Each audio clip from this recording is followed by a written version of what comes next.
ছাত্র বৈষম্য বিরোধী ছাত্র আন্দোলনের বরাতে রয়টার্সের একটা খবর বেরিয়েছে যে তারা রাজনৈতিক দল করতে যাচ্ছেন বা যাবেন। রয়টার্সের খবরটা আমি দেখেছি, পরবর্তীতে আমি তার প্রতিক্রিয়া দেখেছি এবং প্রতিবাদও দেখেছি। একটা লজিক্যাল কনসিকুয়েন্সেস হচ্ছে যারা বিপ্লবটি করেছেন, এখন দেখুন 1 বছর পরে হোক 2 বছর পরে হোক একটা নির্বাচন হতে হবে এবং নির্বাচিত প্রতিনিধিরা সংসদে যাবেন এবং সরকার চালাবেন, এটি পরিষ্কার। কাজে আপনি যদি এই আন্দোলনে অংশ নিয়ে থাকেন, এই গণবিপ্লবে একজন পার্টিসিপেন্ট হন, আপনি আগামী সরকারে বা নির্বাচনে কাকে ভোট দিবেন? আওয়ামী লীগ? আমি জানি না কবে আবার রাজনীতিতে আসতে পারবেন, আসা উচিত হবে কিনা। নুরেমবার্গ ট্রায়ালের মতো আওয়ামী লীগের বিচার হতে পারে মানবতা বিরোধী অপরাধে, 400 থেকে 450 স্টুডেন্ট হত্যা, তাতে আওয়ামী লীগ নাম থাকা, আওয়ামী লীগের রাজনীতি করার অধিকার থাকা ইত্যাদি নিয়ে যথেষ্ট প্রশ্ন রয়েছে। বাকি রইল বিএনপি, জামাত, হেফাজত, ইসলামী শাসনতন্ত্র আন্দোলন, মোটা দাগে।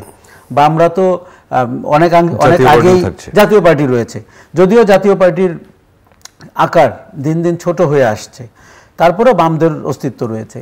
কাজেই আপনি যদি নতুন রাজনীতির সন্ধান না দেন, তাহলে গণবিপ্লবের সাফল্য কি হলো? তাহলে আমি সংসদে নতুন রাজনীতি কি দেখব, নতুন প্রতিনিধি কি দেখব? তাহলে বৈষম্য বিরোধী আন্দোলনের নেতৃবর্গের নিশ্চয়ই বসে ভাবতে হবে তারা নতুন রাজনীতি করবেন কিনা এবং তাদেরকে ভোটের মাঠে আমরা দেখতে পাবো কিনা। আমার ধারণা এই আলোচনা তাদের ভেতরে রয়েছে, তবে রয়টার্স হয়তো আগে স্কুপ হিসাবে এটিকে ব্রেক করার জন্য এটি করে ফেলেছেন। 1-1.5 মাসের মধ্যে আমরা নিশ্চিত হয়ে যাব যে বৈষম্য বিরোধী রাজনীতির লোকরা রাজনীতিতে আসছেন কিনা, বৈষম্য বিরোধী আন্দোলনের মানুষজন। আমি তাদেরকে সাধুবাদ জানাবো এবং আমার ধারণা বাংলাদেশ তাদেরকে সাধুবাদ জানাবে।